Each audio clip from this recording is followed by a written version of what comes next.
Alhamdulillah. Alhamdulillah. Innal hamdalillah nahmaduhu wa nasta'inuhu wa nastaghfiruh wa na'udzu billahi min syururi anfusina wa min sayyiati a'malina. May yahdihillahu fala mudilla lahu wa may yudhlil fala hadiya lahu. Asyhadu an la ilaha illallah wahdahu la syarikalah wa asyhadu anna Muhammadan abduhu wa rasuluh la nabiyya ba'da. Alhamdulillahirabbil alamin. Segala puji bagi Allah Subhanahu wa taala yang telah memberikan kita kesempatan pada hari ini untuk bisa melangsungkan forum secara online. Kita akan bahas, diskusi, dan ngobrol bareng nih tentang satu tema yang banyak banget pasti ditanyain sama teman-teman di Instagram, banyak juga mungkin teman-teman yang penasaran kehidupan pernikahan. Tapi ini mau nanya dulu nih, presentasi yang belum menikah sekitar berapa persen nih? Berapa persen? Statistik banget ya. Berapa banyak nih yang belum menikah di sini?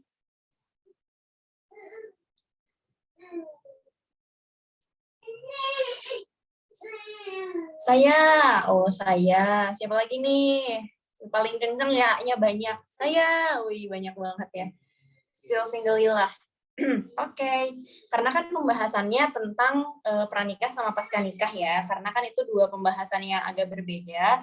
Jadi kalau misalnya udah banyak yang menikah, berarti nanti dibanyakin di pasca nikah. Tapi ternyata banyak yang single-ilah. Jadi pembahasannya banyak di pranikah. Gitu ya. Berarti pertanyaannya dibalik nih, siapa yang udah nikah gitu ya? Ada yang sudah menikah di sini? Oh, belum berarti ya? Belum ada yang menikah ya, berarti pembahasannya banyak pranikah ya, gitu. Ya, jadi senang banget nih pada hari ini diundang sama apa Mbak Mutiara Empowering namanya? Muslimah. Empowering Muslimah ya, Empowering Muslimah. Asalnya dari mana komunitasnya? Base-nya dari Semarang, tapi timnya kebetulan dari seluruh Indonesia. Oh, timnya seluruh Indonesia ya, tapi base-nya Semarang. Jadi pernah juga ngadain kajian offline? Belum pernah kebetulan kalau offline. Oh, belum pernah ya. Nanti pandeminya udah reda, jadi insya Allah bisa offline semoga nanti ya. Ngelihat tagline-nya keren banget ya. Keren banget, grade apa tadi lupa lagi, maaf. Muslim Empowerment ya? Empowering Muslimah. Empowering Muslimah, oke. Tagline-nya keren banget ya. Intinya adalah teman-teman intelektual Muslimah yang ingin mengembalikan kejayaan Islam nih, teman-teman yang ingin mengenalkan Islam, termasuk salah satunya teman-teman Empowering Muslimah ini ingin mengenalkan salah satu topik atau pembahasan seputar pernikahan, di mana sebenarnya pembahasan ini bukan pembahasan yang receh nih teman-teman gitu ya, bukan ngebahas cuma cinta-cintaan aja gitu, tapi pembahasan ini tuh bisa termasuk dalam satu pembekalan yang serius buat teman-teman intelektual Muslimah, karena bayangin nanti setelah misalnya menikah teman-teman tetap harus berdakwah ya, terus kemudian teman-teman juga ngurus anak, terus teman-teman juga sibuk bekerja gitu. Jadi masalah dalam rumah ini harus diselesaikan terlebih dahulu gitu. Jadi kalau Tehil bahas di Instagram sih, kalau misalnya teman-teman bercita-cita untuk keluar rumah secara aktif, yang dalamnya juga harus benar dulu gitu. Mindset, terus kemudian juga komunikasi dan lain-lain harus dibenerin dulu, baru kemudian keluarnya juga lebih energik dan lebih positif gitu ya. Nah, terus kita masuk aja ke slide ya Mbak Mutiara ya. Jadi bisa langsung ditampilkan aja PowerPoint-nya.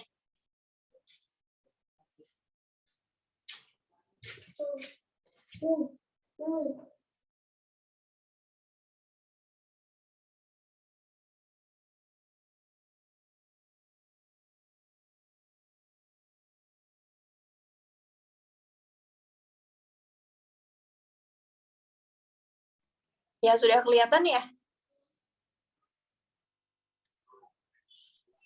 Sudah Tehil, sudah kelihatan. Ya, kita langsung mulai ya. Pembahasan kita sekarang terkait dengan before after marriage gitu. Artinya, sesuai dengan pembahasan pada sore hari ini, kita akan belajar tentang serba-serbi sebelum menikah dan setelah menikah gitu. Karena yang namanya pernikahan itu tidak hanya disiapkan sebelumnya, tapi ternyata setelah pernikahan malah itu babak baru perjuangan yang kemudian akan teman-teman dapatkan gitu ya. Kalau misalnya bisa dikatakan after marriage itu banyak sekali ya PR-PR-nya, terutama di masalah komunikasi, manajemen konflik, terus kemudian tuh setiap perubahan dalam diri seorang muslimah itu akan menentukan pola relasi berikutnya gitu. Contohnya gini, dulu waktu sebelum punya anak gitu ya, sama suami itu lengket banget. Tapi beda kalau misalnya udah punya anak satu, punya anak dua, terus misalnya teman-teman tuh asalnya misalnya contohnya kayak saya ya di Bandung, terus kemudian teman-teman pindah wilayah. Jadi setiap perubahan-perubahan yang nanti akan teman-teman hadapi di dalam dunia pernikahan itu pasti akan mempengaruhi relasi kepada pasangan kayak gitu. Karena capeknya beda kan, anak satu sama anak dua, terus namanya wilayah juga beda, terbiasa dingin, Semarang yang panas banget, belum tentu semua orang bisa menghadapi ya, kayak Teh Hil ya. Tanpa AC kayaknya hidup di Makassar tuh kayak, ya Allah gimana ya, orang terbiasa di lingkungan dingin, terus kan ada tipikal orang yang kalau di daerah panas itu susah gitu ya, kayak ngontrol emosi makin kesulut gitu. Nah, jadi pokoknya perubahan-perubahan yang kemudian mungkin bisa terjadi di after pernikahan ini tetap harus dipelajari gitu kan sama teman-teman, karena variabelnya akan sangat banyak sekali gitu. Jadi yang namanya belajar pernikahan itu bukan sebelum aja, tapi juga setelahnya gitu. Karena yang namanya babak baru kehidupannya ya setelah menikahnya gitu ya. Oke, lanjut. Jadi kenapa di sini teman-teman harus belajar gitu ya terkait dengan ilmu pranikah dan pasca nikah, karena kita lihat faktanya, pertama, tingkat perceraian di Indonesia ini sangat tinggi gitu ya. Anggap saja banyak masalah di masalah pernikahan dini, terus masalah gugat dan masalah talak. Yang Teh Hil garis bawahi adalah, mungkin teman-teman juga bertanya ya, dalam masa Islam banyak juga kok Teh yang pernikahannya juga di usia belasan atau bahkan di bawah 10 tahun gitu ya, tapi mereka kenapa bisa matang gitu. Karena balik lagi kan, yang namanya sebuah relasi pasti dikelilingi sama variabel yang banyak. Salah satunya negara yang mendukung gitu ya, terkait dengan bagaimana pasangan itu bisa bertumbuh dan semakin dewasa gitu. Di zamannya sistem Islam, contoh saja ya, yang namanya masalah nafkah itu kan juga menjadi tanggungan negara ya. Jadi kalau misalnya melihat seorang ikhwan yang kemudian nggak punya mahar, atau kemudian juga susah mencari pekerjaan, itu kan negara tidak akan tinggal diam gitu melihat warganya yang seperti itu. Jadi di usia yang sangat dini sekalipun, ikhwan itu sudah nggak takut-takut lagi gitu loh teman-teman untuk melamar, karena dari secara nafkah itu mereka sebenarnya sudah siap gitu ya dengan tuntutan zaman yang nggak sehedon hari ini. Kalau sekarang kan kayak ngelihat Instagram, apalagi sekarang challenge yang terbaru ya, challenge Gucci, teman-teman tau nggak challenge Gucci, Dior, terus kemudian challenge Chanel gitu. Ngikutin nggak di Instagram budaya flexing seperti itu? Nah, itu tahu ya, pasti teman-teman tahu, bisa di chat room aja. Kalau misalnya Teh Yul nanya gitu ya. Nah, jadi kalau misalnya seperti itu, banyak akhirnya istri-istri yang menuntut, oh itu juga ada tuh teman-temannya pakai merek-merek terkenal gitu ya, kayak misalnya Gucci, Chanel, dan lain-lain. Jadi ngebuat kayak tuntutan ikhwan itu lebih tinggi gitu untuk menafkahi, bukan hanya kebutuhannya aja gitu ya, tapi kebutuhan yang tersier itu harus dipenuhi oleh laki-laki. Nah, kebanyakan gitu ya dari Instagram itu mereka bilang gitu, kenapa akhirnya Ikhwan itu nggak siap menikah, salah satunya karena belum siap menafkahi gitu kan. Nah, itu yang kemudian jadi satu masalah gitu di Indonesia seperti itu. Jadi beda ya, support sistemnya itu agak kurang mendukung kalau sekarang. Kalau dulu di sistem Islam ya walaupun memang secara umur belum matang, tapi negara juga ikut support banget gitu pada waktu itu. Terus masalah gugat, masalah cerai, masalah talak gitu ya. Ini banyak sekali, kebanyakan perempuan yang kemudian menggugat karena balik lagi laki-lakinya kalau di DM Tahil tuh kebanyakan, Tahil saya bingung gitu ya diambang perceraian, suami saya selingkuh, banyak banget yang curhat tentang selingkuh ya, tapi nggak Tahil up di Instagram gitu, karena kebanyakan tentang selingkuh. Suami saya nonton film porno gitu ya, maaf ya. Terus juga suami saya pernah berzina dengan yang lain gitu. Pokoknya semakin Teh Yul mengedukasi gitu ya terkait dengan pernikahan, ternyata banyak sekali gitu masalah-masalah yang terjadi setelah pernikahan. Berita terbaru juga kayak misalnya ada yang baru menikah 8 hari, terus kemudian diceraikan suaminya karena kalau di tagline berita sih salah cuci beras gitu ya, menderita OCD dan lain-lain. Cuman yang Teh Yul sayangkan itu di berita itu lebih kepada menyalahkan ta'arufnya nih teman-teman gitu. Makanya jangan pakai metode ta'aruf gitu ya kalau misalnya mau menikah tuh kan akhirnya lulusan ta'aruf jadi seperti ini, diceraikan baru 8 hari gitu. Jadi kebanyakan yang menyerangnya adalah menyerang terkait dengan fikih Islamnya sendiri gitu, terkait dengan tata cara mengenali calon pasangan dalam Islam itu yang kemudian diserang sama netizen gitu. Sebenarnya kan bukan itu masalahnya. Ta'arufnya benar, tapi mungkin kurang dalam atau misalnya kurang memahami pasangan dan lain-lain, masih banyak faktor-faktor yang lain gitu ya. Jadi dengan adanya edukasi pernikahan ini, teman-teman belajar tentang pranikah dan pasca nikah, insya Allah gitu ya, Allah akan jauhkan dari cerai gitu ya, karena tidak ada yang ingin gitu ya rumah tangganya seperti permainan gitu, karena kan ingin sama-sama juga ke surga ya teman-teman. Nanti di lain kesempatan Teh Yul akan bahas gitu ya, banyak di dalam Al-Quran diceritakan keluarga yang reuni di surga gitu. Karena apa? Punya satu visi misi yang sama. Nah, jadi ingin Teh Yul juga ingin menyampaikan kepada teman-teman, ya ayo gitu ya kita bangun satu peradaban kecil dari rumah, dari teman-teman yang paham bahwa pernikahan itu adalah satu pintu gerbang yang paling awal untuk membuka pahala-pahala yang sangat banyak untuk teman-teman, terutama perempuan gitu ya. Jadi jangan patah semangat untuk belajar. Oke, lanjut lagi. Nah, ini salah satu kalau misalnya dikatakan apa sih Teh yang paling mendasari biar rumah tangga itu kokoh ya. Kalau misalnya ada badai gitu ya, kalau misalnya ada hujan deras di pernikahan atau banyaknya konflik-konflik yang terjadi, yang pertama yang harus dikembalikan adalah visi misi pernikahannya gitu. Nah, anggap aja nih teman-teman visi pernikahannya adalah karena ini adalah empowering muslimah gitu ya, berarti teman-teman adalah muslimah yang ingin memberdayakan, dan empowering itu kan kata kerja ya.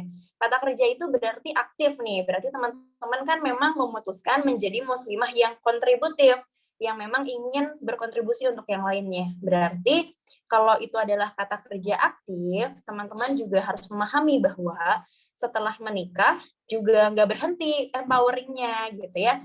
Misalnya karena punya anak, aku udah empoweringnya nggak lagi susah gitu kan ngurus anak 1, 2, 3 masih kecil-kecil dan lain-lain gitu. Nah itu berarti seharusnya si empowering ini atau memberdayakan ini teman-teman bawa ke visi misi pernikahan kayak gitu. Itu bisa jadi satu kata kunci nih, contohnya. Saya ingin setelah menikah, saya tetap aktif berdakwah, saya ingin menjadi muslimah yang berdaya dan memberdayakan diri sendiri dan orang lain. Saya juga ingin tetap menjadi seorang muslimah solihah yang berbakti kepada suami tanpa melupakan kewajiban saya untuk keluar gitu ya, berdakwah dan pendidikan gitu. Contohnya salah satunya. Jadi dalam visi misi pernikahan itu teman-teman akan selalu ingat bahwa saya nggak bisa jadi seseorang yang males, terus-terusan rebahan. Kalau saya cita-citanya adalah empowering gitu. Kecuali teman-teman empowered ya, diberdayakan. Kalau diberdayakan berarti kan teman-teman pasif ya, tinggal nunggu aja yang memberdayakan. Nah, tapi kalau visinya adalah menjadi seorang muslimah yang berdaya, teman-temannya harus berdaya dulu gitu di rumah.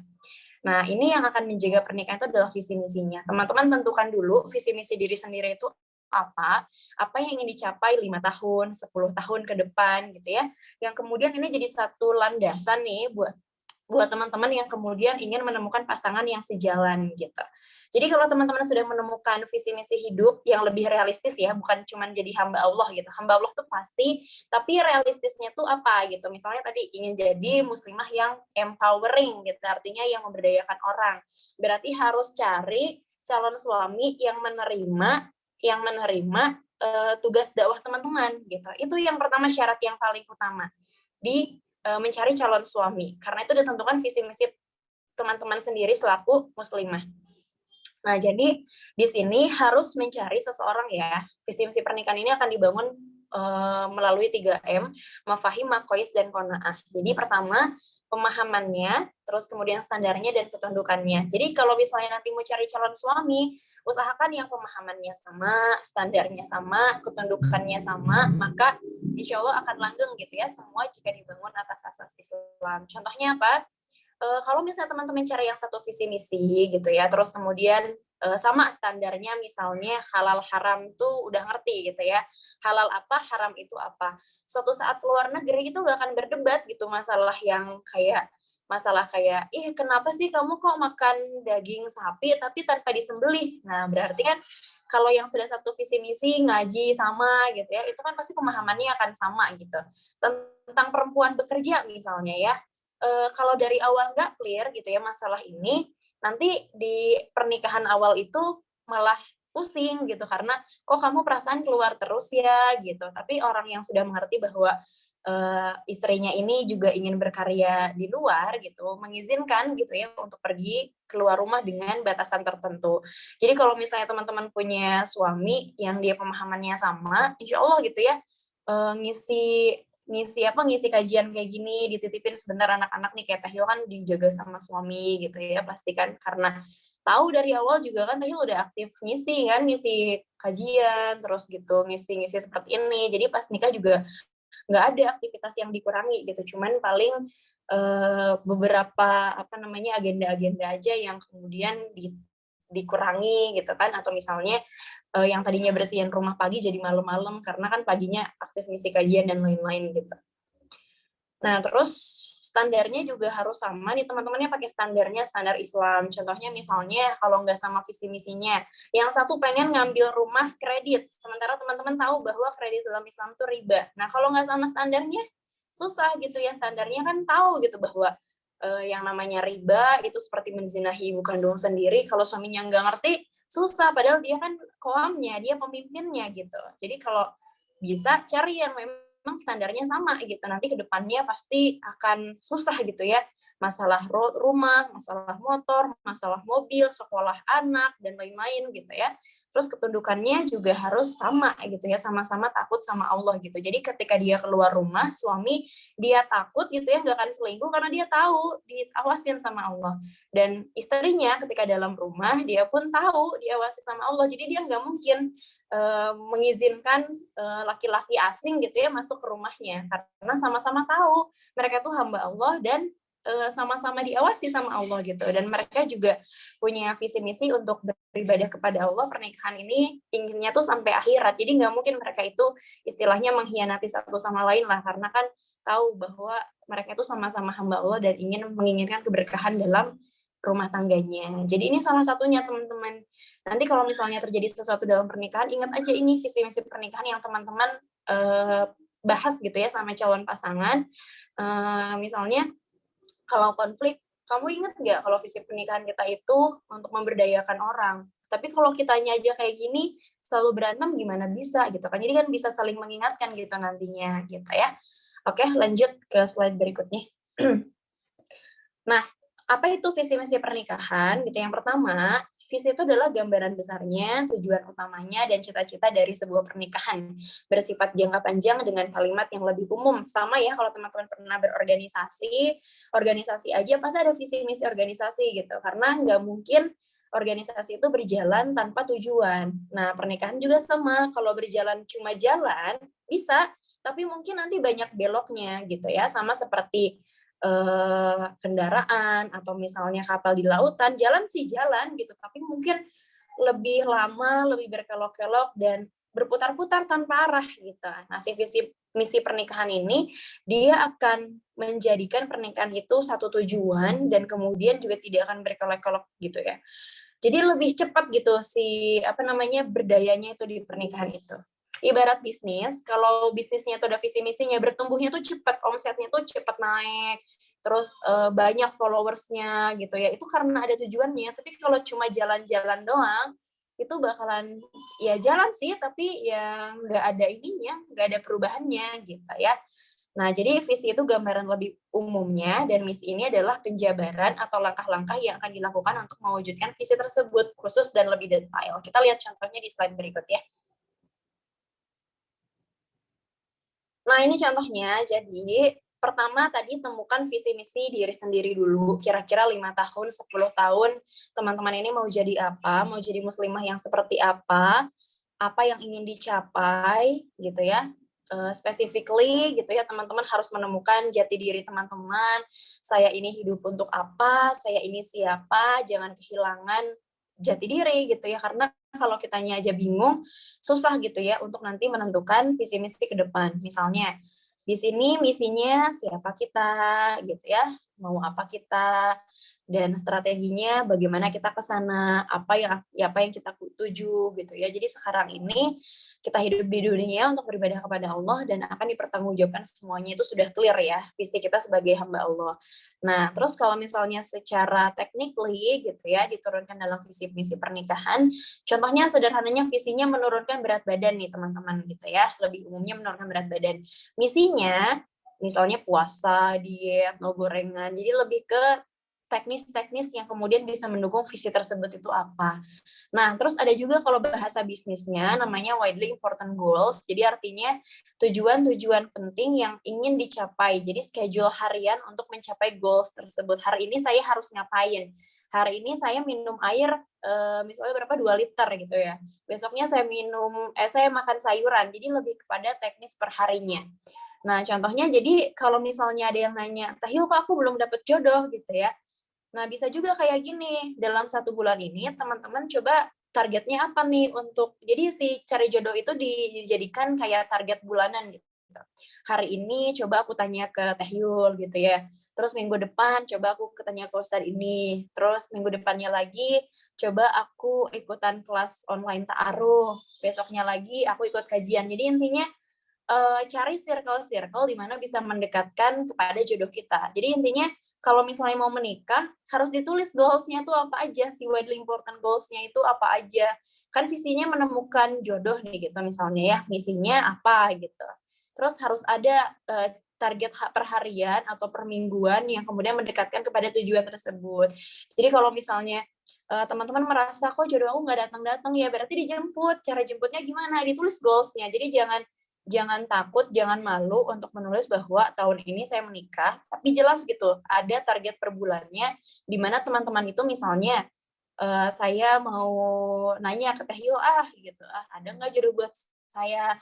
Atau saya mau tanya ke orang tua, atau saya mau ini, gitu ya, termasuk juga, saya mau memantaskan diri di bidang ini, saya belum bisa lipat baju, saya mau belajar lipat baju, gitu ya.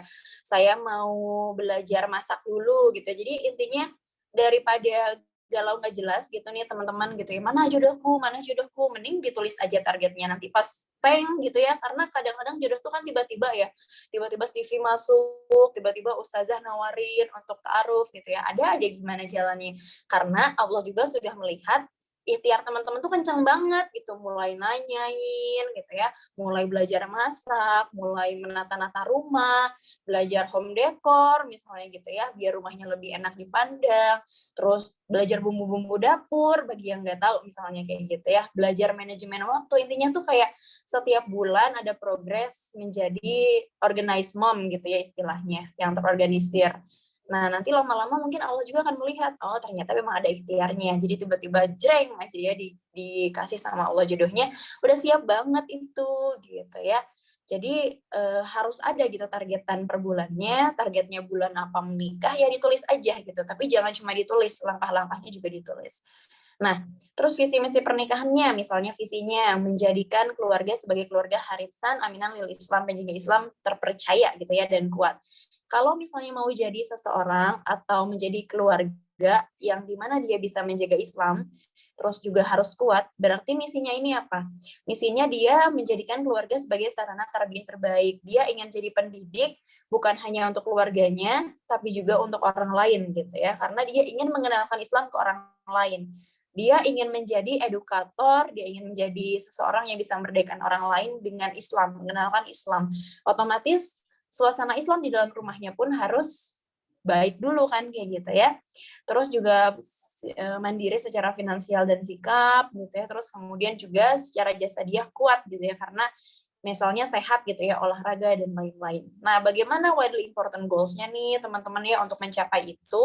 Pertama, misalnya mencintai bahasa Arab, belajar sakufa Islam secara berkala, terus menanamkan hidup sebagai seorang entrepreneur, berolahraga. Jadi itu contohnya kalau teman-teman ingin menyusun visi misi pernikahan ya. Jadi kayak mau jadi keluarga yang memang bisa menjaga Islam terpercaya, secara terpercaya, berarti di dalam keluarganya pun memang harus belajar sakofa Islam dan kemudian dirutinkan gitu ya. Misalnya sama suami setiap subuh belajar Quran, dibenerin bacaannya. Setiap minggu target bacaannya apa. Jadi memang harus ada gitu target-targetnya seperti itu gitu. Oke, lanjut.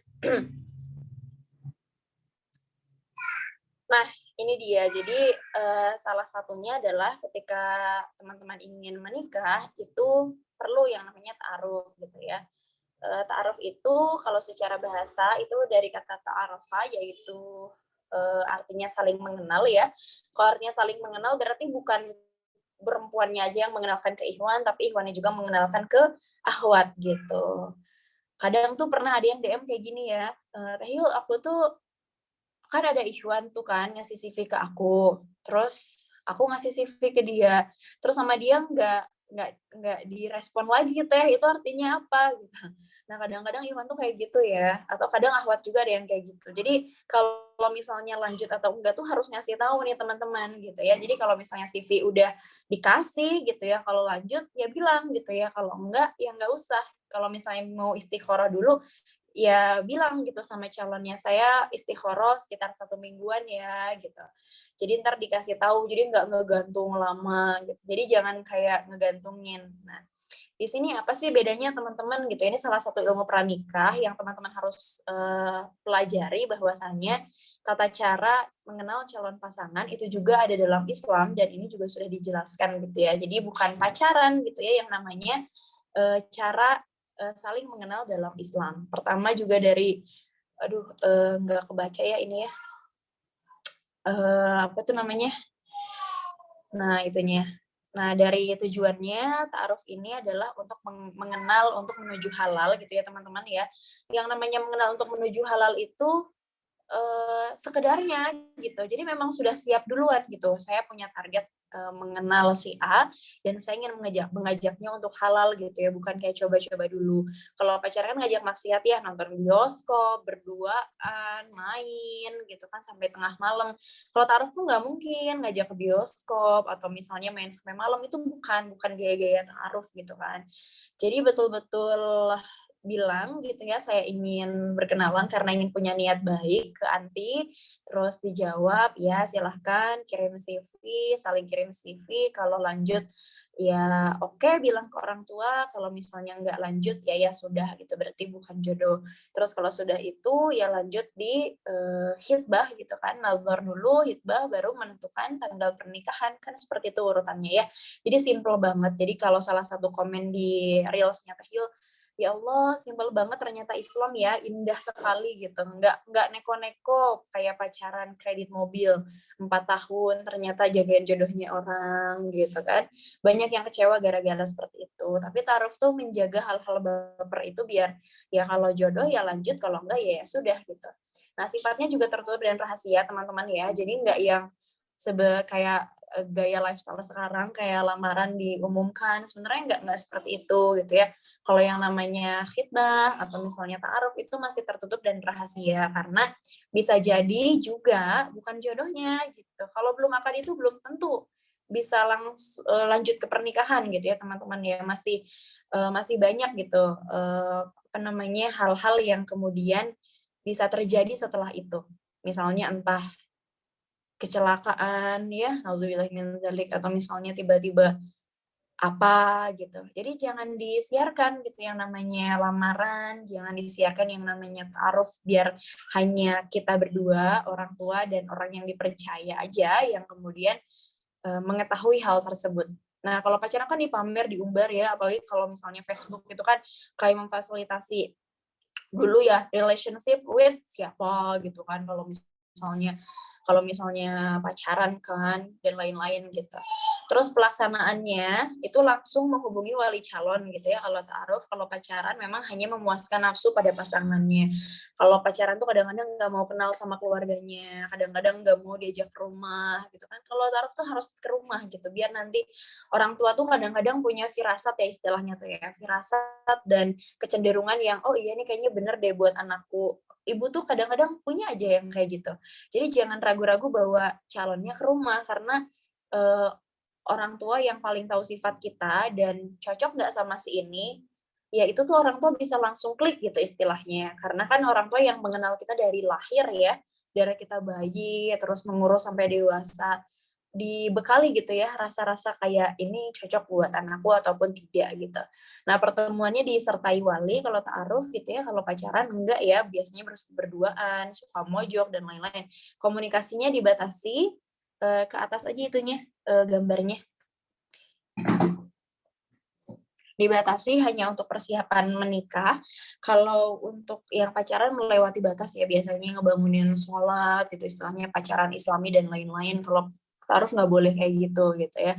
Bahkan kalaupun misalnya mau buat grup ya grup ta'aruf, di situ juga harus ada perantaranya. Jadi kalau misalnya mau komunikasi ya dilihat nanti sama perantaranya chatnya syar'i atau enggak. Kalaupun nelfon juga untuk keperluan pernikahan gitu ya, bukan yang lain. Jangka waktunya terbatas ya, lebih cepat lebih baik, walaupun memang nggak ada aturan tersendiri, nggak ada riwayat yang menyatakan bahwa jarak ta'aruf khitbah ke pernikahan itu nggak ada gitu ya, tapi jelas lebih baik kalau misalnya disegerakan, terus kemudian tidak jelas dan sering ngegantung gitu akhirnya pacaran itu ya. Oke, ke sebelahnya, ke yang sebelahnya. Nah, jadi di sini di Quran surat Al-Hujurat ayat 13, jadi jelas gitu ya, di bagian bawah aja, memang ini salah satu yang dianjurkan oleh Rasulullah, oleh Allah gitu ya, bahwa saling berkenalanlah kalian gitu ya, bahwa kalian akan berbangga-bangga, berbangsa-bangsa dan bersuku-suku itu agar kalian mengenal gitu. Jadi teman-teman, kalau misalnya punya calon jodoh orang luar misalnya, entah luar negeri, luar pulau, ya bisa dikenali dulu gitu ya, karena memang ya dengan banyaknya jenis manusia di dunia ini, siapa tahu salah satunya adalah jodohnya teman-teman gitu ya.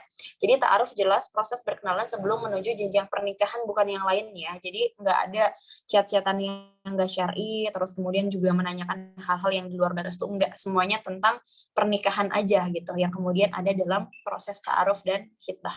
Oke lanjut.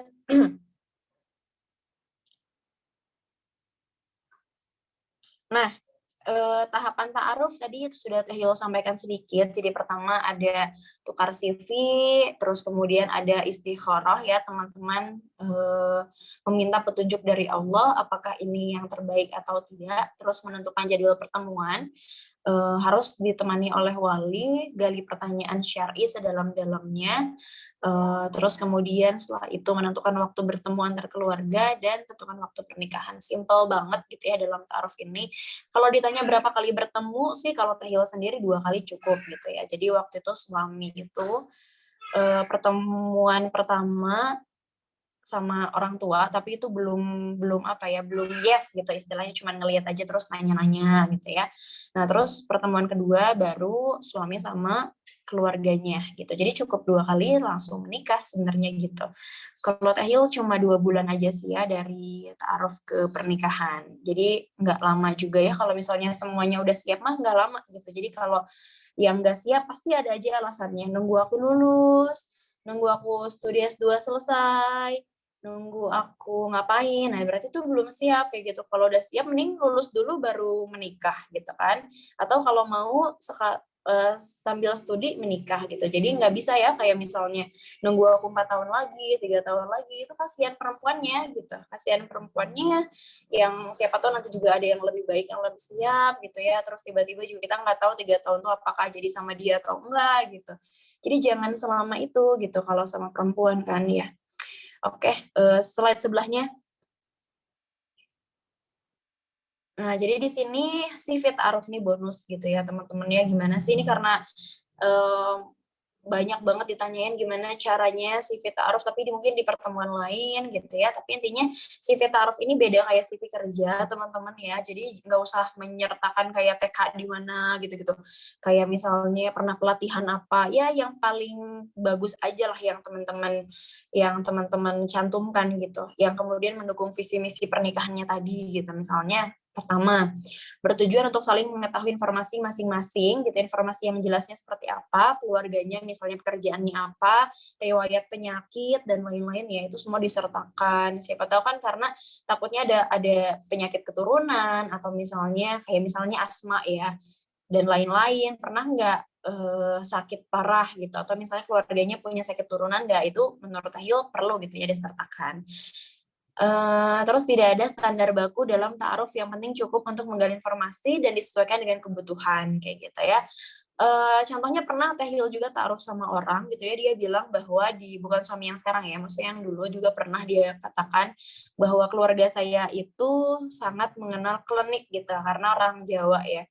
Jadi yang saya harapkan dakwah pertama itu adalah ke keluarga mengenalkan tentang syirik gitu, bahwa akan sangat sulit berbaur dengan keluarga karena memegang adat yang kuat. Nah, itu kan dia sampaikan kayak gitu karena takutnya nanti mungkin ada perbedaan pendapat, sementara mungkin akhwatnya nanti nggak menerima kalau ibu bapaknya ternyata kan kaget ya nanti di rumah, oh, kenapa ada menyan gitu ya. Ternyata memang dia keluarganya masih penuh dengan kayak gitu gitu. Jadi dia sampaikan kalau misalnya kita nyari itu untuk kemudian dakwah pertama kepada keluarganya adalah tentang tauhid, ya udah ayo lanjut gitu. Tapi kalau akhwatnya ini kayaknya berat deh, aku pun ada masalah, kenapa harus dakwah tauhid dulu ke keluarganya, keluargaku pun banyak masalah gitu ya. Atau misalnya masalah-masalah yang lain gitu ya, banyak lah yang bisa teman-teman sampaikan. Nah, terus sebagai media perantara untuk meminimalisir komunikasi dan kholwat atau terhalang jarak gitu ya. Jadi nggak usah nanya-nanya dikit chat gitu. Kenapa sih Tayo harus pakai CV? Emang wajib banget ya? Enggak, ini cuma teknis aja gitu sebenarnya. Kan namanya ta'aruf kan saling mengenal ya. Ya udah teknisnya kirim aja CV gitu kan. Kalau misalnya chatting kan lama banget, kayak misalnya namanya siapa? Oh, Yul Rahmawati. Kamu siapa? Jadi kan chatting terus. Yang mending sekalian aja gitu pakai dokumen. Nah, biar aman, biar nggak dilihat yang lain. Kalau dulu Tehil pakai password gitu ya, di Word kan bisa ya pakai password gitu. Jadi terus bilang, kasih keterangan kalau misalnya nanti kita nggak lanjut, tolong hapus CV saya dari semua perangkat elektronik antum misalnya kayak gitu. Sama saya juga akan menghapus, jadi nggak usah ada baper-baper atau misalnya jejak-jejak mantan-mantan taruhan, dan udah bukan buat dibanggain ya, pernah taruhan sama berapa orang gitu ya, 100.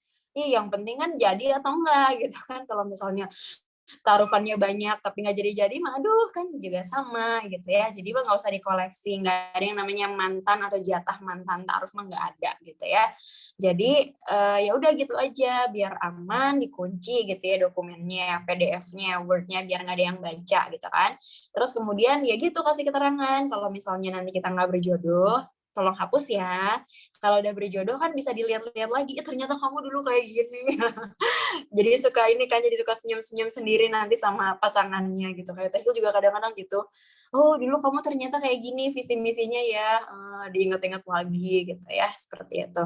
Jadi bukan standar kalau siap menikah setelah membuat CV banyak yang harus disiapkan gitu ya. Bisa juga tidak menggunakan CV alias datang langsung ke rumah atau nazar langsung sudah yakin mengenal dari dahulu gitu. Kalau misalnya teman masa kecil, ya nggak usah lah pakai CV gitu kan, tetangga sebelah rumah kayak teman Tehil ya juga, dia nikah sama tetangga beda gang, kan udah kenal dari dulu, ya nggak usah pakai CV, nama orang tua, pekerjaan gitu kan udah tahu karena tetanggaan gitu. Kecuali kalau misalnya nggak kenal banget nih kan, kayak yang satu dari mana, yang satu dari mana, ya udah biar meminimalisir komunikasi ya pakai CV ta'aruf gitu. Tapi ya balik lagi, nggak usah semuanya kayak pekerjaan gitu ya, nggak seperti itu. Yang dibutuhkan aja.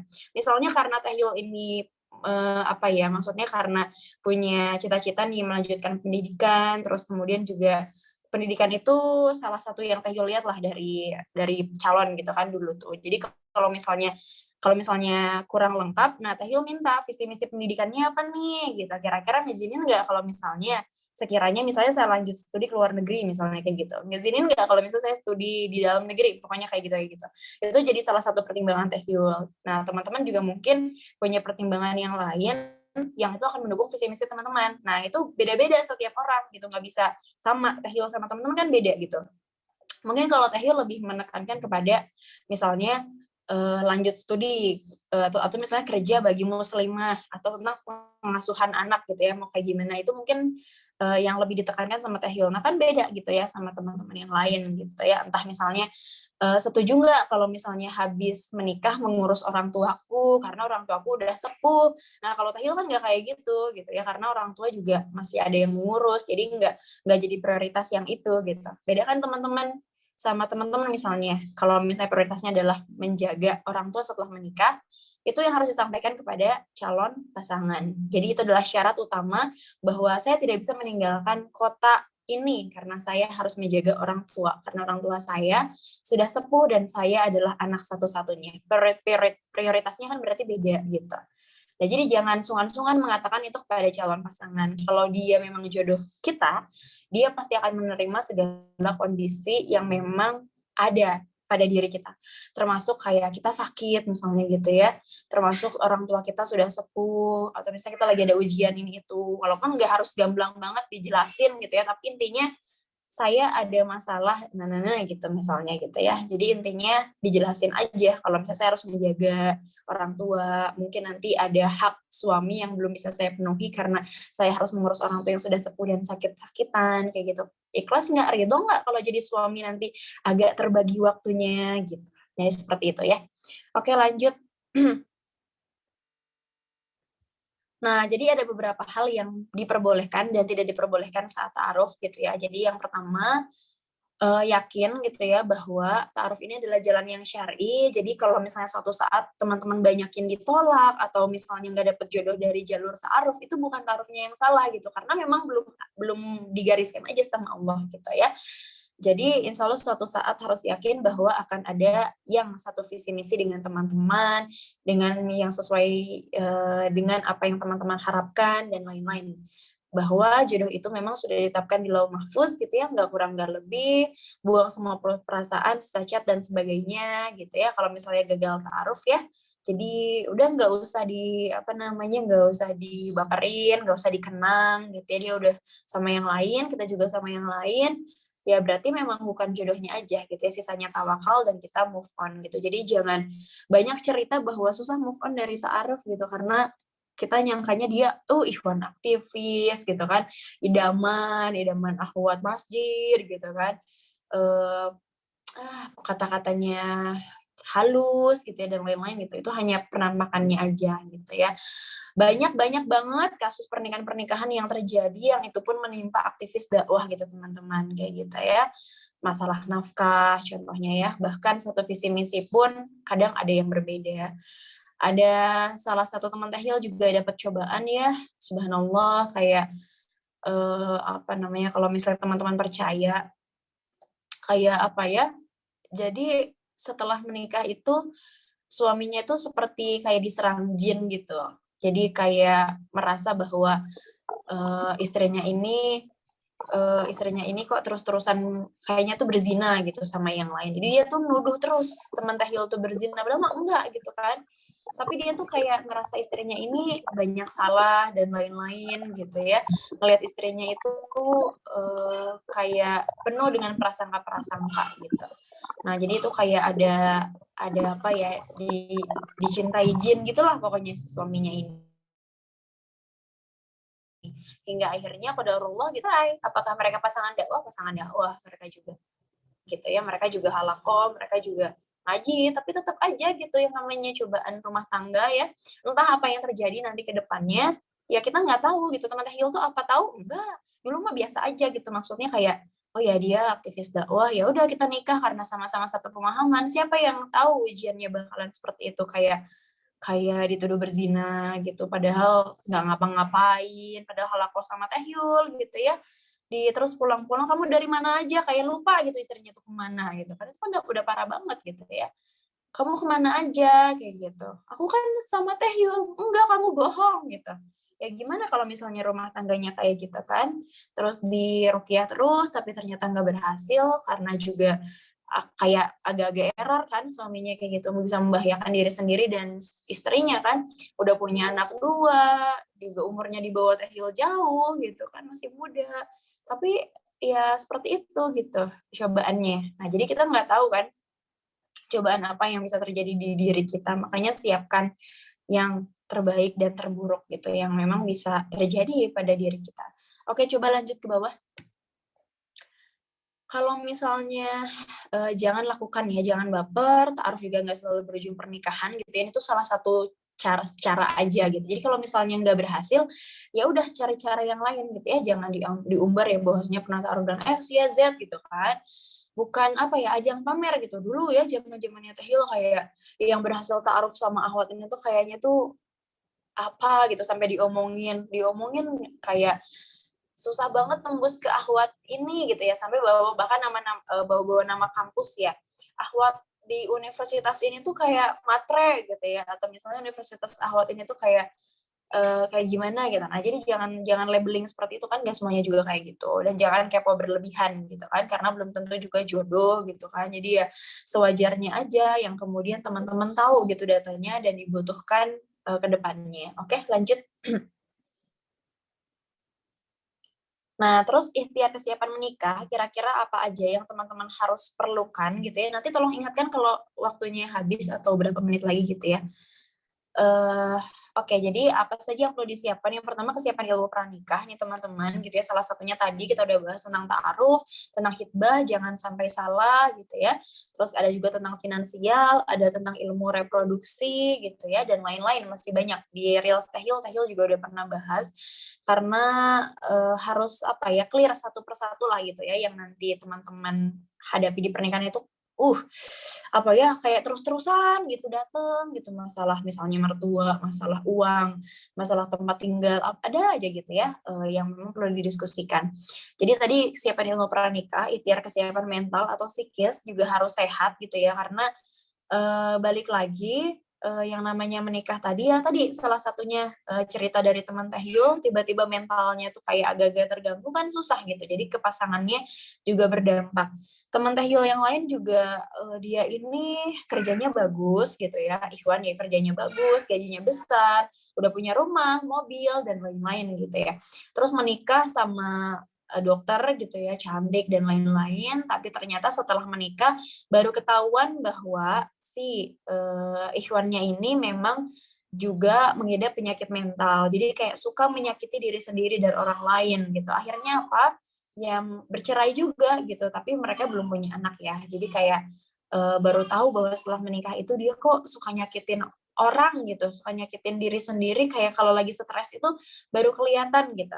Nah, makanya kan kita kan nggak tahu pada masa ta'aruf marahnya orang tuh kayak gimana, sampai seperti apa gitu. Nah, makanya apa ya, pertanyaan-pertanyaan ta'aruf ini bukan sembarang pertanyaan gitu. Kalau teman-teman tahu ilmunya, akan apa ya, istilahnya tuh kelihatannya tuh pertanyaannya remeh gitu. Tapi itu sebenarnya menentukan sifat dia sebenarnya aslinya seperti apa. Contohnya ya, kayak nanya, "Kamu dekatnya," ini versi Tehil aja ya, "Kamu dekatnya sama ibu atau ayah?" Gitu, kita tanya kayak gitu.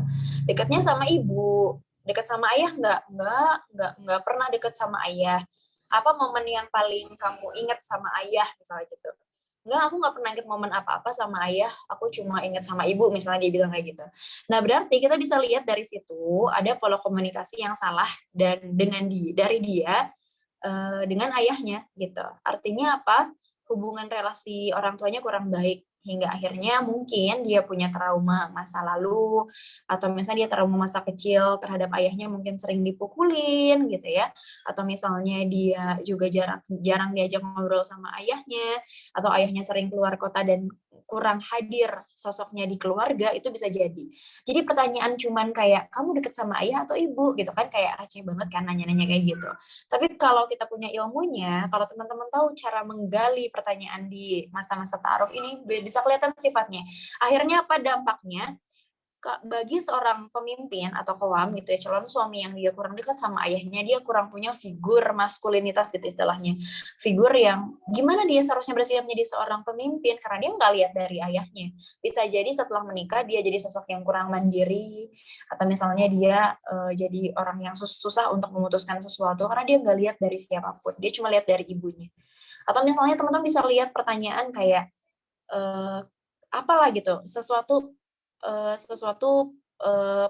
pertanyaan yang kemudian bisa diarahkan kepada calon pasangan. Jadi bukan basa-basi, tapi emang kalau kita punya ilmunya, kita bakalan bisa menggali dia itu sebenarnya seperti apa gitu orangnya. Jadi seperti itu kita bisa melihat kesiapan mental dia dari pertanyaan-pertanyaan yang kita ajukan ke dia.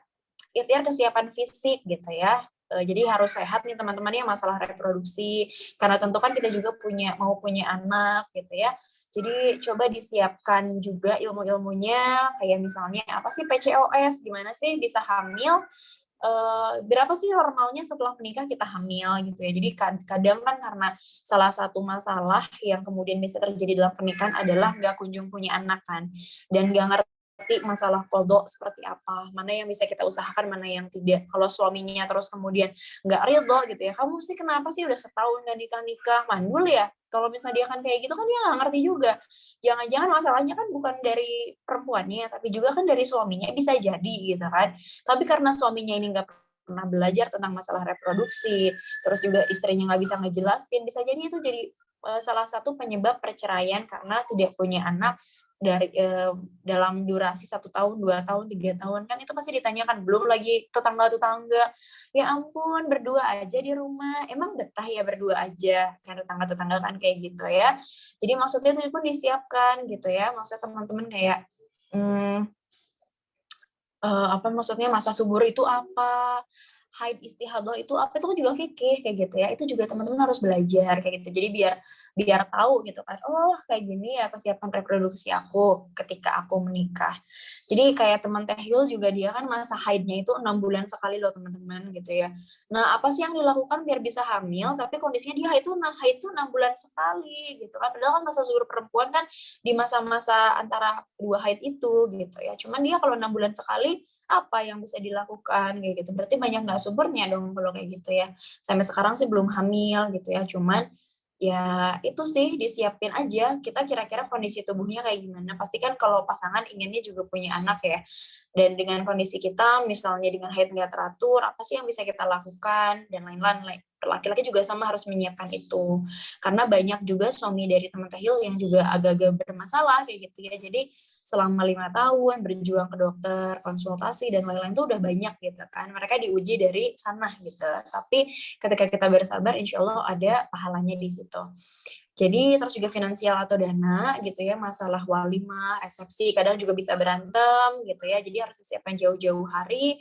Terus setelah menikah, usahakan beberapa bulan itu punya tabungan juga gitu ya, biar istilahnya dapurnya ngebul gitu kan, nggak bingung juga gitu kalau misalnya tabungannya nol banget gitu kan. Jadi laki-laki harus siap nafkah juga di beberapa bulan pertama lah, kalau misalnya setidaknya memang punya kapasitas tapi secara nafkah belum mampu banget, setidaknya siapkan tabungan di beberapa awal bulan pernikahan agar kita pun juga nggak bingung gitu nanti untuk makan, untuk kebutuhan sehari-hari dan lain-lain. Ikhtiar kesiapan orang tua atau wali gitu ya. Jadi jangan sampai kitanya mau menikah, tapi malah orang tua yang belum mengizinkan. Kayak, masa mau nikah, Neng? Gitu ya kalau orang Sunda ya, atau Teteh. Soalnya beresin kasur aja nggak bisa gitu kan. Masak aja garam sama merica belum bisa ngebedain gitu kan. Jadi ibunya juga sanksi. Nanti disangkanya ibunya nggak pernah ngajarin gitu kan, dan lain-lain. Jadi bedain dulu gitu ya bumbu-bumbu dapur gitu. Dan lain-lain lah ya, insya Allah. Jadi yakinkan orang tua bahwa mah, papa gitu ya, Umi, Abi udah siap nikah, teteh itu gitu. Mbak udah siap nikah kok, tuh beresin kasur juga. Udah bener sekarang mah gitu, rajin nyapu, setiap pagi dipel. Kurang apa coba? Kurang calonnya gitu. Kurang calonnya aja cariin atau ibu mah gitu kan. Nah, jangka waktu kesiapan menikah juga jadi jangan kayak gitu ya. aku mau sama kamu, oke deh aku terima, tapi tungguin aku lulus S2 ya, padahal dia baru masuk sekolah gitu kan. Belum tahu ngerasain tesis juga di ACC apa enggak gitu, skripsinya kapan lulusnya. Aduh, skripsi tesis itu kayak iya sih 6 bulan tapi ternyata bisa setahun, tiba-tiba karena dosennya keluar negeri, dosennya kemana gitu kan itu ada sesuatu yang nggak bisa kita apa ya, kita usahakan gitu. Kadang-kadang memang ada aja gitu kendalanya. Terus visi misi pernikahan disiapkan. Ini ngebantu banget sih. Ini saran dari Teh Yul. Tentukan visi misi pernikahannya karena ini yang akan ngebuat kita tuh ingat kembali, aduh tujuan kita itu nikah tuh apa. Jadi kalau misalnya berantem gitu ya, malu atuh masa mau empowering muslim mau berantem gara-gara lupa nutup kamar mandi, udah tuh biarin aja, nanti dikasih tahu aja sama suaminya kalau kamar mandi jangan lupa tutup pintu. Masa tuh mau berdakwah tapi marahan sama suami gara-gara handuk di atas kasur gitu kan. Jadi yang remeh-remeh itu tuh ya bakal say goodbye aja gitu. Kalau misalnya kita ingat-ingat lagi nih visi misi pernikahan itu gede banget. Jadi jangan sampai karena konflik-konflik yang kecil, yang sepele, terus akhirnya ngebuyarin semuanya gitu kan. Oke, lanjut. Nah, jadi ingat ya bahwa nikah itu ibadah, harus diluruskan niatnya bahwa kita ini ibadah karena Allah gitu ya, inginnya diberikan keturunan yang solih dan solihah gitu ya. Iri nggak sih ngelihat orang tua yang dia tuh berhasil membesarkan anaknya, semuanya hafiz Quran, semuanya pengemban dakwah, semuanya juga ngerti gitu yang namanya Islam itu apa gitu ya, di tengah tantangan apa ya, parenting digital yang aduh luar biasa, tantangan dakwah hari ini, tantangan ngebesarin anak, tantangan menikah yang hedon. Kadang-kadang tuh dari calonnya sih nggak minta apa-apa, tapi dari keluarganya wah susah banget gitu ya. Kalau misalnya di Makassar maharnya berapa puluh ekor sapi gitu ya, kan susah kalau kayak gitu. Terus memahami tujuan pernikahan bukan hanya untuk bahagia, teman-teman, standarnya apa, bahagia itu tentu ridho Allah aja gitu kan. Jadi kalau bahagianya karena materi, nanti kalau suaminya udah nggak punya uang, ya udah gitu, akhirnya bye gitu kan, karena udah nggak punya uang. Ada uang abang disayang, nggak ada uang abang ditendang, kan nggak kayak gitu. Jadi yang namanya tujuan kebahagiaan itu akan menentukan namanya pernikahan juga gitu, dan kebahagiaan pernikahan. Jadi jangan sampai salah untuk menentukan makna kebahagiaan dalam pernikahan gitu ya. Terus memerlukan kesiapan dan persiapan, menyiapkan kemampuan tidak hanya kemauan. Jadi bukan maksudnya bukan hanya kemauannya aja, mau nikah mau tapi nggak mampu sebenarnya gitu. Jadi jangan seperti itu juga. Jadi tujuannya adalah bertambahnya keberkahan atau ziyadatul khair fi kulli hal. Jadi yang namanya berkah, makin dekatnya sama Allah setelah menikah, dengan dia itu aku semakin cinta nggak sama Allah, semakin bagus nggak dakwah aku gitu ya, semakin rajin nggak aku itu sholatnya dan lain-lain. Kalau misalnya terjadi hal yang seperti itu, insya Allah pernikahannya berkah. Karena semakin ingat Allah, semakin juga jadi banyak pahalanya dan lain-lain. Itu karena pernikahan gitu. Oke, lanjut.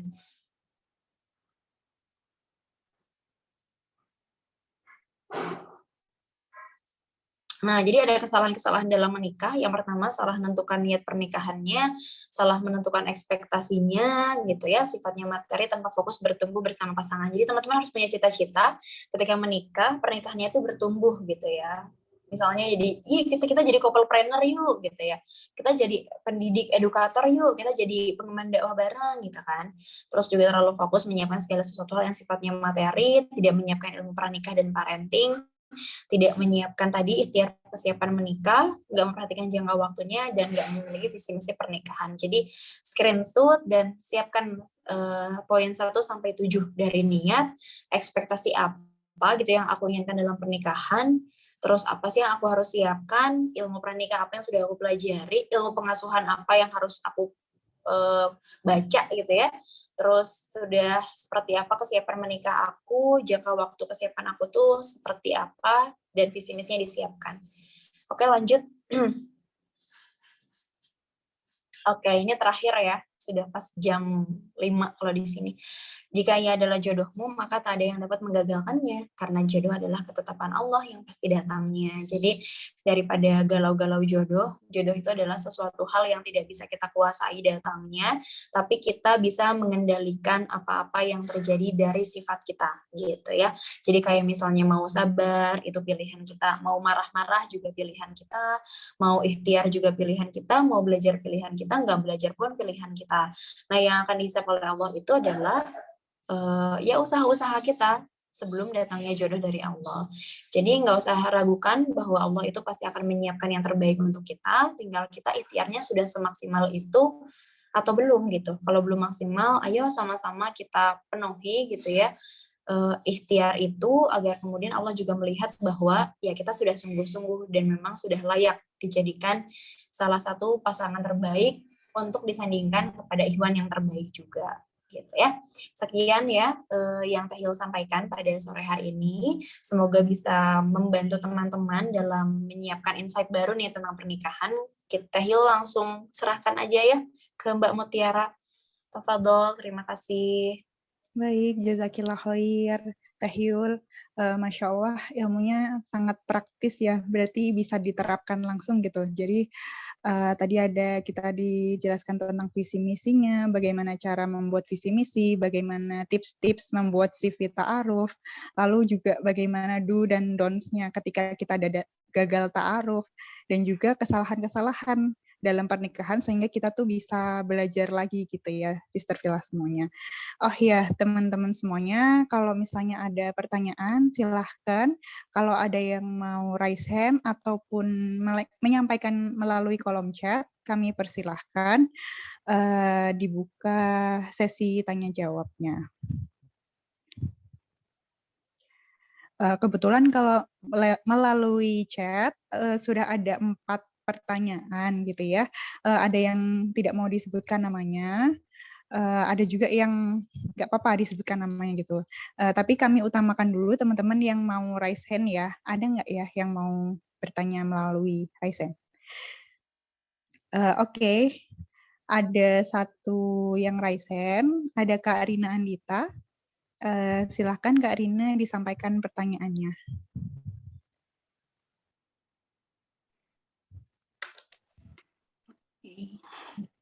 Jazakallah khair ya guys.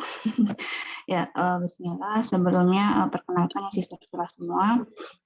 Saya Rina, founder dari Empowering Muslimah. Jadi yang kemarin CP-nya itu ke saya. Salam kenal juga untuk Teh Yul ya Teh. Di kemarin yang menghubungi lewat WhatsApp itu saya.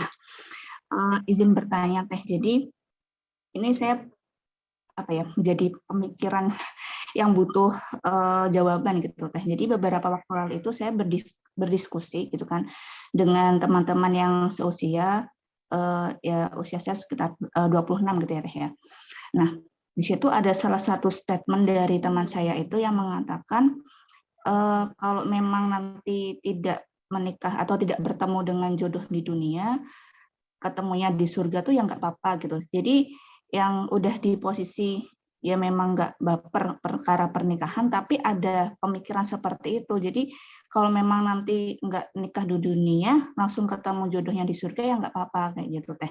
Nah sebenarnya boleh nggak sih Teh kita tuh ada pemikiran seperti itu kan kayak kesannya itu ya udah nikah atau enggak terserah Allah, tapi yang lebih ke pasrah gitu, nggak yang ada keinginan untuk menikah gitu. Kadang saya juga pernah gitu ada di posisi yang seperti itu.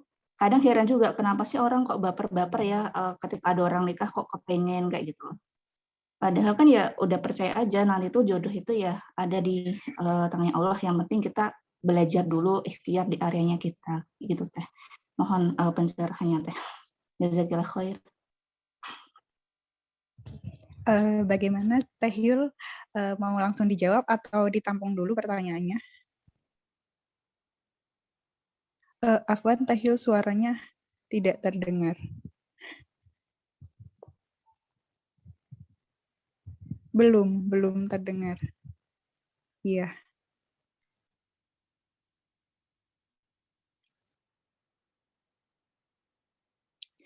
sambil menunggu Teh Yul, teman-teman kalau misalnya ada pertanyaan lagi, boleh ya disampaikan melalui kolom chat, maupun kalau mau ada yang raise hand lagi, silahkan. Karena insya Allah waktunya untuk Q&A cukup banyak, yaitu sekitar setengah jam atau 25 menit.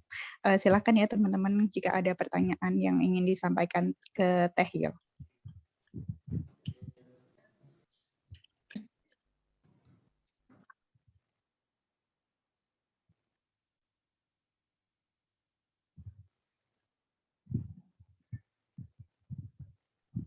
Sudah ada suaranya? Iya, sudah masuk. Alhamdulillah, Teh. Oh iya iya. Iya tadi keluar dulu ya, mungkin jaringan. Iya langsung dijawab aja berarti. Iya, silahkan Teh Yul. Iya.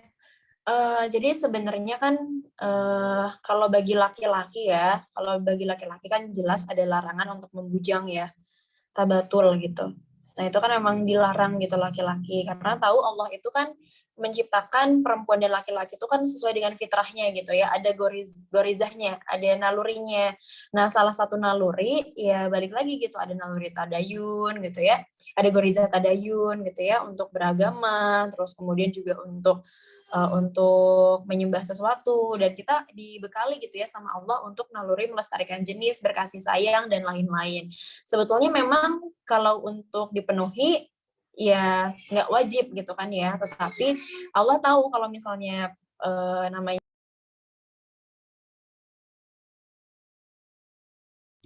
Afwan Teh Yul, sepertinya kepencet mute. kepencet ya, aduh iya ya. Iya, jadi kalau yang namanya gorizah tadi ya, atau naluri untuk berketurunan tidak dipenuhi,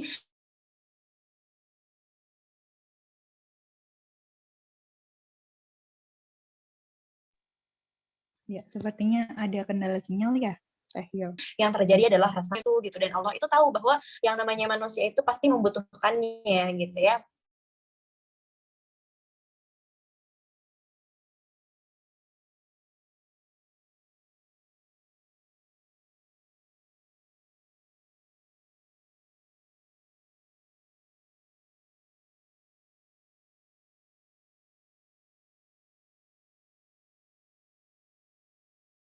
Agama manapun, makanya kalau itu jadi nanti ada satu naluri yang membuat dia itu akan terus resah gitu sepanjang hidupnya gitu, karena tidak terpenuhinya naluri tersebut gitu kan. Kalau laki-laki makanya ada larangan khusus sendiri, dilarang tabatul gitu, kecuali memang peristiwanya spesifik ya, kayak terjadi di imam-imam pada waktu itu yang sibuk sekali untuk belajar gitu, karena kondisi pada waktu itu kan teman-teman belajar dari benua ke satu benua, itu dia nggak sempat gitu untuk menikah, nggak sempat juga untuk berkeluarga dan punya anak, karena hidupnya memang safar terus gitu, berkelana.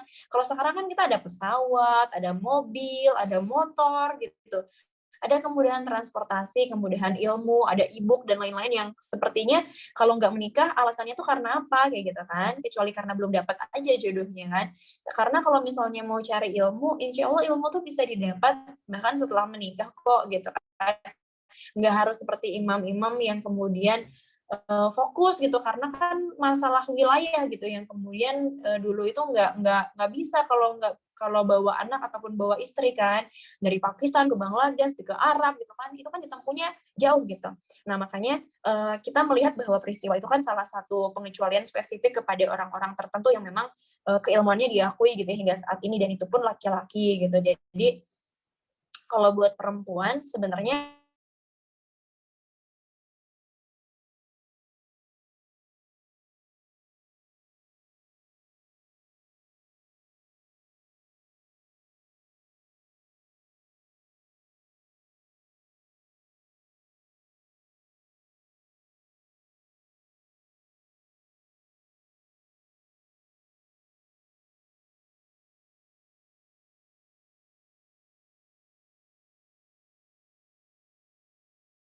tanya aja dalam hati, saya ini bilang kayak itu.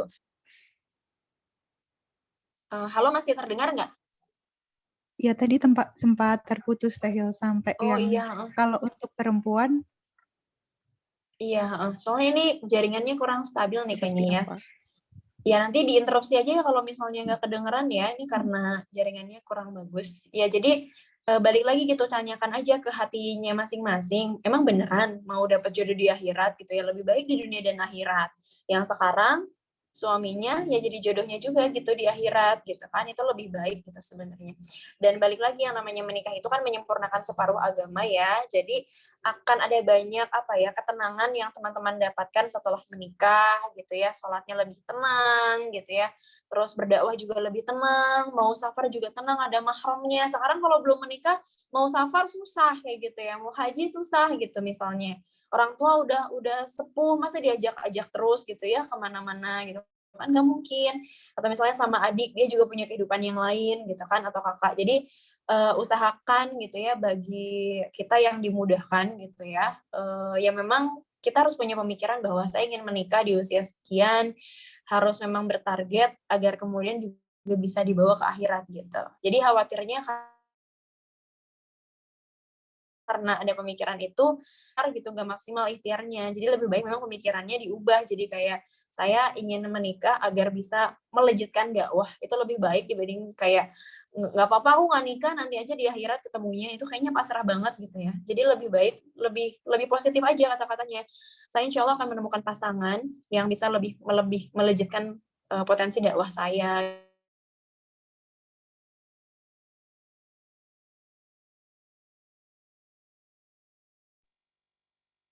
Terputus lagi ya sepertinya.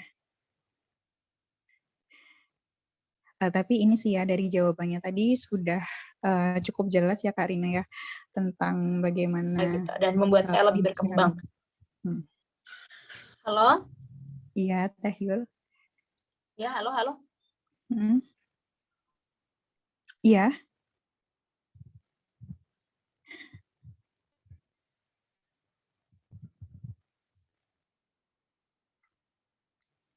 Sudah selesai ya Teh Yul?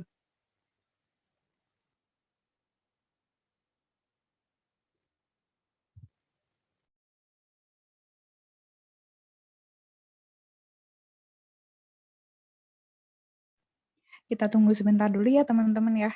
Kalau misalnya ada pertanyaan lagi dan mungkin nanti tidak cukup gitu ya waktunya untuk dijawab, nanti kita sama-sama minta izin Teh Yul untuk menjawab di sesi lain gitu ya, melalui Instagramnya ataupun melalui nanti dikirimkan melalui WhatsApp-nya beliau gitu ya teman-teman.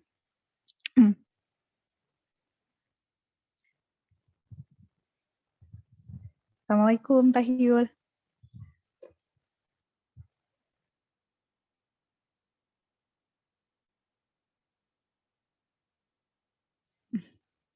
Sepertinya masih ada keperluan sebentar ya teman-teman.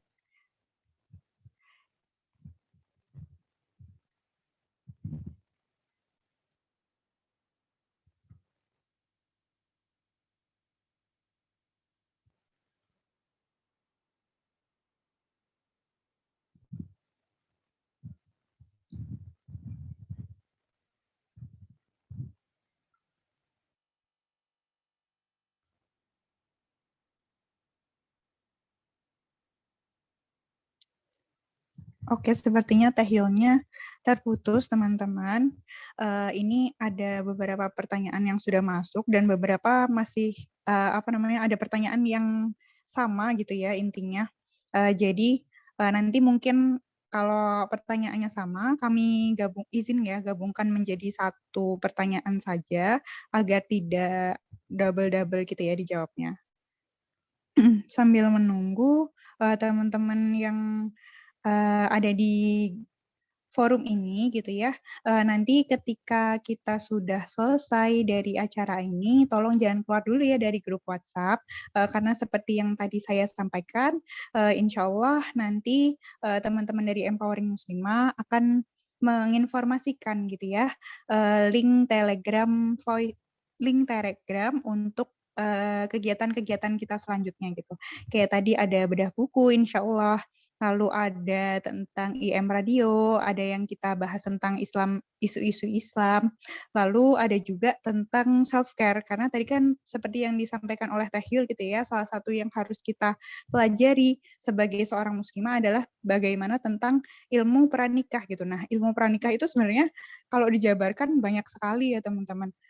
Nah, dari mulai kesehatan itu juga banyak sekali, kesehatan mental, kesehatan badan, terus ada kesehatan informasi gitu ya, karena sekarang itu informasi-informasi yang kita telan gitu ya, rata-rata juga sudah mulai tidak sehat ya teman-teman. Jadi itu sedikit banyak itu akan mempengaruhi ke mental kita gitu. Nah, teman-teman yang di sini sambil menunggu Teh Yul lagi, insya Allah setelah ini gitu ya, kita akan sama-sama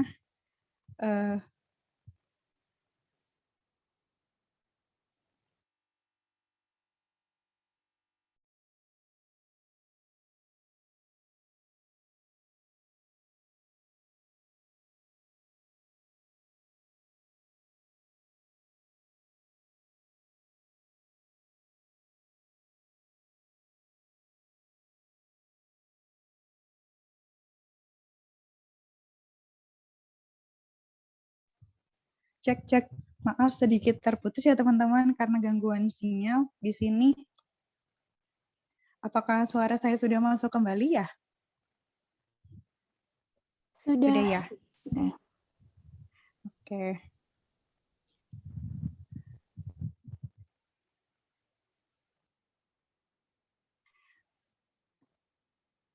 Oke, coba saya lanjutkan ya teman-teman. Nah, insya Allah setelah dari pembahasan pada hari ini gitu ya, kita akan melanjutkan bahasan-bahasan berikutnya pada grup Telegram kita gitu. Nah, jadi teman-teman yang berminat untuk melanjutkan gitu ya pembahasan-pembahasan, nanti teman-teman juga bisa request untuk membahas isu-isu tertentu gitu ya, nanti bisa kita usulkan dan jika banyak yang berminat akan kita bahas melalui Telegram gitu ya. Teh Yul apakah sudah bergabung kembali ya? Tapi pakai handphonenya suami nih kayaknya ada iya. masalah jaringan handphonenya. Bukan handphonenya sih, pakai Indosat sih. Jadi karena suka mati-mati, nggak apa-apa ya. Oh iya, nggak apa-apa Teh Yul. Iya, kenapa gambarnya ya di sini aja. Iya. Oke, kita lanjutin ke pertanyaan selanjutnya ya Teh Yul, izin. Iya, maaf banget ya tadi jaringannya keputus. Oke, ke pertanyaan selanjutnya, izin bertanya Teh Yul, bagaimana jika masa ta'aruf punya komunikasi yang intens dengan tujuan untuk mengenal dia lebih jauh? Apakah boleh kita menanyakan tentang masa lalunya? Apakah masih punya hubungan dengan perempuan lain? Lalu yang harus kami lakukan ketika kedua orang tua kita mensyaratkan untuk selesai studi dulu? Apakah kita harus berhenti ta'aruf? Jazakillah khair, Teh Yul. Iya, jadi tadi pertanyaannya tentang ini ya, pertanyaan ta'aruf ya? Iya, betul. Oke, tunggu, kita atur dulu. Ya, kalau pertanyaan ta'aruf itu beda ya gitu teman-teman sama pertanyaan ketika hitbah. Jadi ta'aruf itu sebenarnya pertanyaannya kalau bisa nggak terlalu dalam banget gitu ya, karena khawatirnya kan masih banyak yang bisa terjadi gitu ya ke depannya gitu. Nanti kalau misalnya lebih mau dalam lagi sebaiknya di pertanyaan ketika teman-teman bertemu aja kayak Teh Yul dulu gitu. Jadi kayak ta'aruf itu biasa aja, masih kayak nama, terus tadi ya ikhtiar kesiapan menikah bisa teman-teman cantumkan di CV. Tapi kalau misalnya pertanyaan masa lalu itu kan topik-topik yang sensitif ya, sensitif sekali ya nanya-nanya masa lalu itu. Apalagi kalau misalnya nanti kaitannya ada aib yang harus ditutupi, tapi dia enggan menceritakan, dan lain-lain gitu. Jadi teman-teman harus selektif aja memilih pertanyaan yang kira-kira nggak menyinggung dia, dan kira-kira bukan karena kita kepo loh teman-teman gitu ya. Hati-hati karena kita pengen tahu, kepo gitu ya. Terus akhirnya kayak nanya-nanya yang nggak perlu. Jadi betul-betul seperlunya aja kayak tadi tentukan visi misi teman-teman apa yang kira-kira penting untuk ditanyakan, itu ditanyakan dulu. Kalau misalnya udah oke, baru lanjut ke pertanyaan lain gitu. Contohnya kayak Tahil tadi. Nah, kayak misalnya Tahil itu punya cita-cita untuk misalnya studi lanjut ke luar negeri misalnya kayak gitu. Itu dulu ditanyain yang paling pokoknya. Kalau misalnya suatu ketika saya studi lanjut atau misalnya saya berbisnis ketika saya menjadi seorang istri dan ibu, boleh nggak? Itu kan yang pertanyaan paling pokok nih yang harus dijawab sama si calon pasangan kan. Nanti kalau misalnya itu sudah oke, bisa lanjut ke yang lain gitu. Nah, yang menjadi pertanyaan, emang esensinya nanyain masa lalu itu buat anti itu apa? Kayak gitu kan. Jadi kayak esensi buat kitanya tuh apa, nanyain masa lalu itu gitu kan, takutnya karena terlalu kepo jadi akhirnya terlalu terlalu berujung kepada pertanyaan yang sebenarnya nggak usah ditanyain sih, itu karena aku kepo aja. Sebenarnya aku udah nggak ada kecenderungan dari awal, tapi aku kepo gitu ya, terus aku pengen nanyain yang lain-lain. Nah, yang kayak gitu nggak boleh ya kalau misalnya kita kepo terlalu berlebihan. Jadi kalau misalnya kita mau nanyain pertanyaan lebih dalam, baiknya kita di pertemuan aja gitu, langsung ketemu orangnya. Gitu ya, jadi nggak yang lewat CV biar clear dan jelas gitu. Kalau saran Tahil kayak gitu, kalau untuk pertanyaan sensitif kayak masalah gaji, finansial gitu kan, dan lain-lain, tanggungan hidup gitu kan, kayak, "Maaf mau nanya, nanti setelah nikah kira-kira, kita ada biaya tanggungan nggak?" Gitu kan, kayak, "Oh iya," dia kan juga nggak enak misalnya ya, "saya tuh anak pertama dan harus menghidupi ibu saya yang sudah tua," gitu kan. Itu kan perlu diskusi lebih lanjut ya, karena sensitif masalah keuangan, kayak gitu. Nah, masalah-masalah keuangan yang sensitif itu nggak bisa di biodata aja, itu harus dieksplorasi lebih lanjut gitu. Kayak misalnya masalah tadi ya, masalah keuangan gitu ya, terus nanti setelah menikah, nanti menghidupi siapa aja, kira-kira ada ngebiayain sekolah adik-adik nggak, sampai kapan ya kira-kira, karena kan misalnya mau punya rumah gitu kan, mau punya apa gitu kan, target pribadi, tapi kan tentu harus ridho ya, karena kita juga mengurangi biaya dengan dia nanggung ke orang tua dan lain-lain, itu kan sensitif. Jadi di ini aja, di ketika ketemu, kayak gitu. Terus tadi apa ya? Ada pertanyaan lainnya ya? Sehat mental atau apa?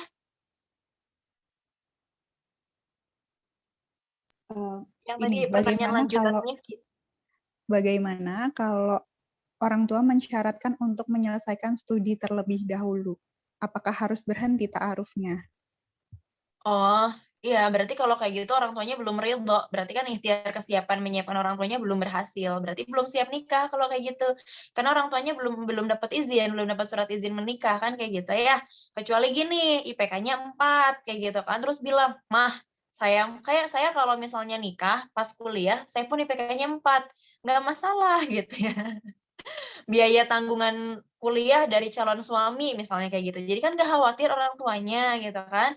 Jadi yang jadi masalah nanti, ini aja sih mungkin masalah biaya kuliah. Gimana nih biaya kuliahnya, emang calon suaminya mampu nanggung biaya S1, S2 kan sekarang mahal ya. Terus yang kedua, gimana kalau pas sekolah nanti punya anak, mungkin ibunya kan ngebayanginnya repot gitu ya, terus kamu bisa nggak? Berarti kan orang tuanya merasa bahwa si anak ini tuh belum sanggup, ibunya ngerasa dia belum sanggup aja mikul amanah lain, kayak gitu.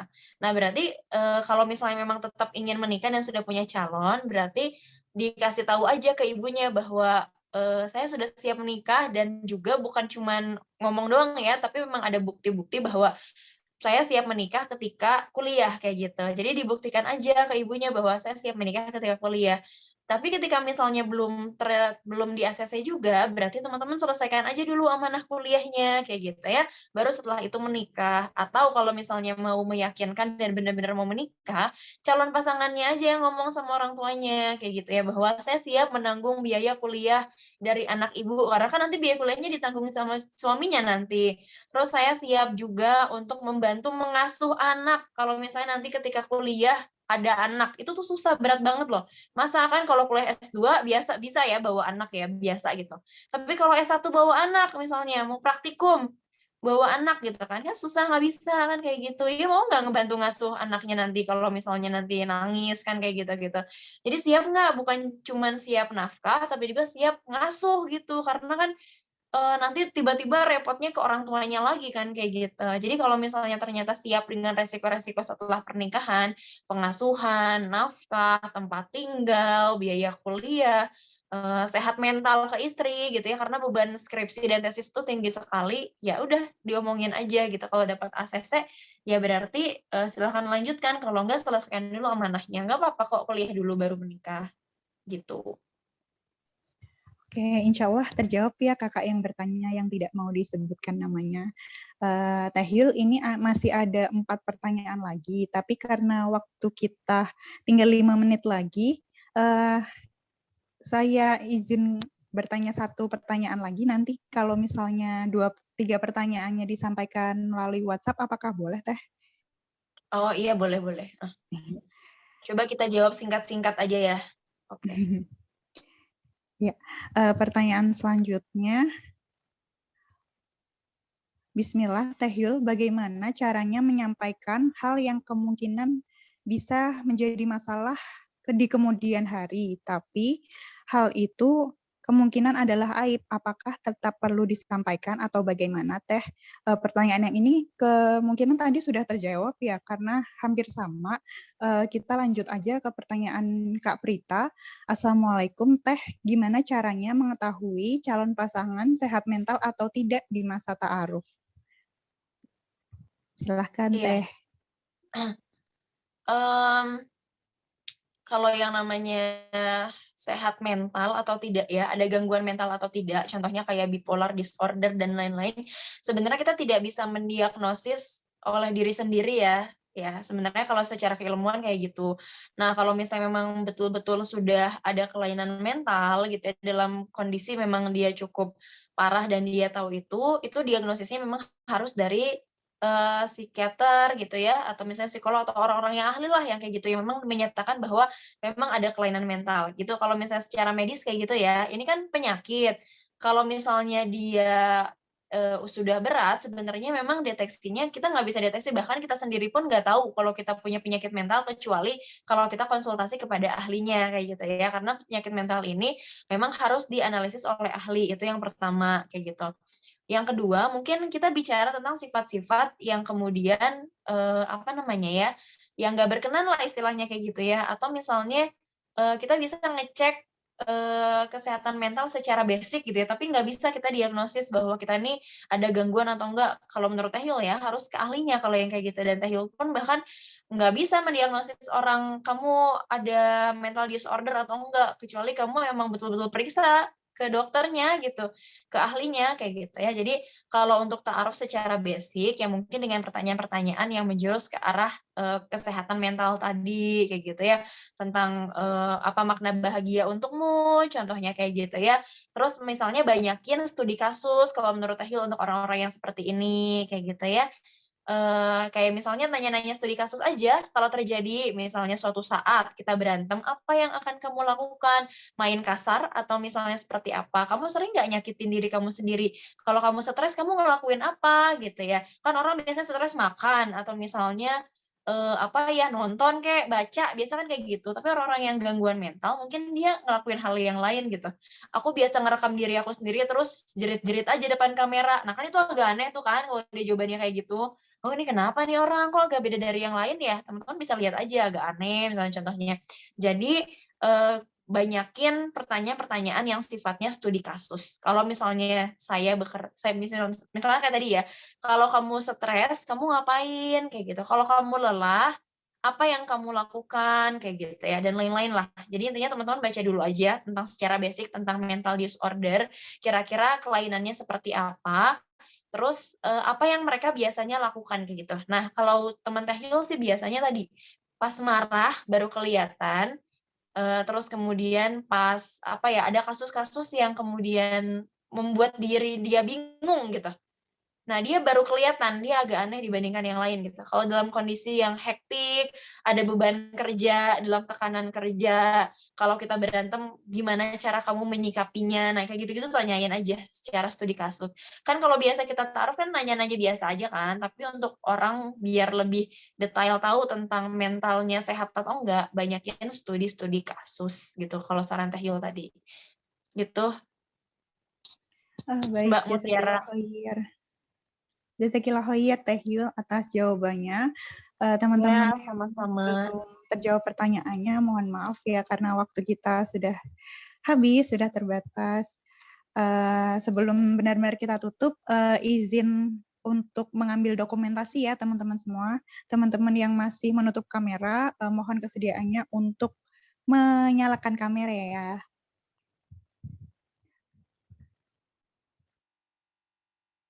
Kakak operator, minta tolong dipandu ya untuk mengambil dokumentasinya.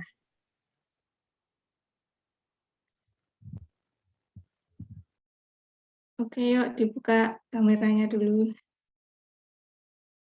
Kita hitung sampai 10 ya.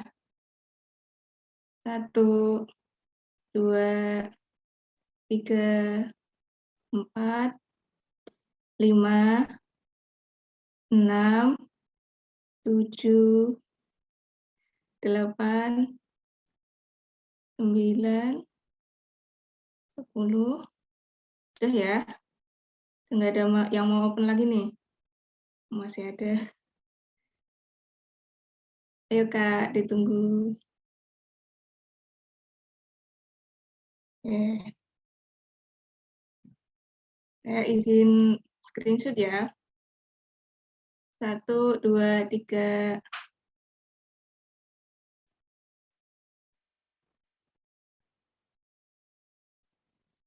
Sekali lagi. 1, 2, 3.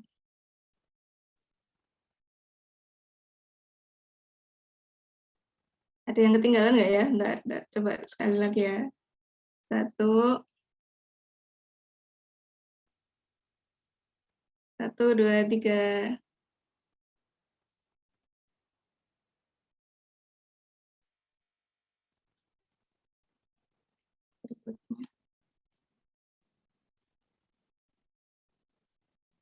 Oke. Ya, jazakillah khair kakak operator. Dengan selesainya sesi dokumentasi kita, selesai juga acara kita pada sore hari ini. Alhamdulillahirabbil alamin.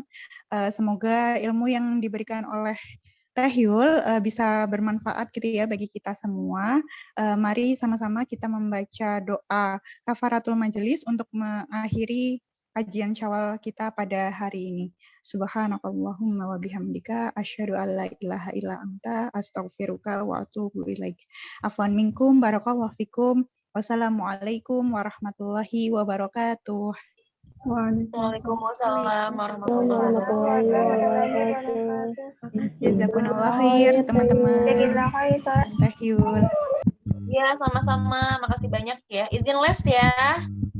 Iya Teh Yul, jazakumullah khair atas ilmunya. Ya.